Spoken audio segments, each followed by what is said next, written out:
ทักทายสบายดีเพื่อนทุกคนเนาะมื่อนี้ก็เฮามีดร API มาเครื่องหนึ่งเนาะตัวนี้เพิ่นผากมาซ่อมเนาะแล้วก็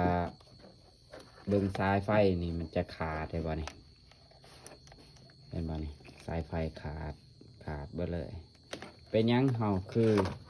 ซื้อดร API นำเฮาเป็นยังเฮาคือมัดแบบนี้ให้ลูกค้าเนาะคันว่าลูกค้าบอกให้เฮาแกะเบิ่งเครื่องเฮามัดแบบนี้ให้ลูกค้าเนาะคือตัวนี้ก็เฮามัดแบบนี้เห็นป่ะ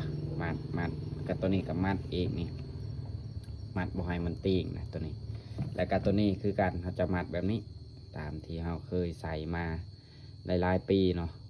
ก็บ่เคยมีปัญหาอยู่นี้เนาะเพราะว่าเฮาจะมัดไว้แบบนี้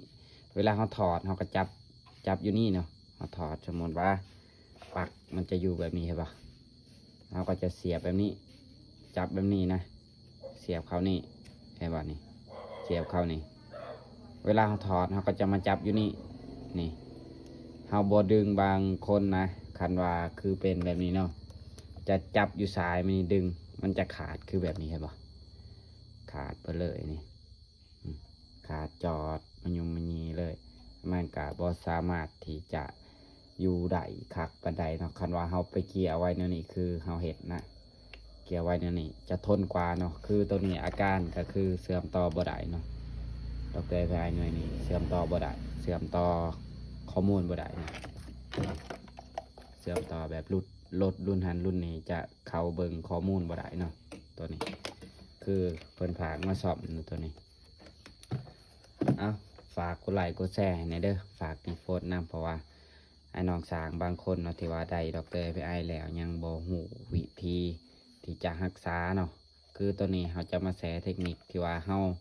เคยใส่เขาจะใส่แบบนี้เนาะตัวนี้มัดใส่อีกอันหนึ่งอีกก็ได้เนาะตัวนี้เพราะว่าอันหนึ่งมันจะดีกว่าเนาะมันจะแน่นกว่าเนาะ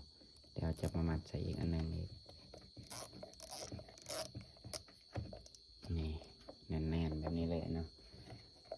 มันกะโบเพ่ง่ายเนาะคันว่าเห็ดนั่นนี่นะข้อเป็นซอมันมักรุดเนาะนี่มันมักขาดอยู่นี่กับอยู่นี่ซองบอลเนาะที่ว่าเขาเคยเจออาการตัวนี้ตลอดเลยย้อนว่าสายไฟนี้รุดออกเนาะคือบางคนเพิ่นดึงออกคือฮาวาแหละดึงตัวนี้ออกเลยโดยบ่จับตัวนี้ปกติมันจะจับอยู่พี่เนาะเห็นป่ะจับอยู่นี่ดึงออกอ่ะฝากกดไลค์กดแชร์นะ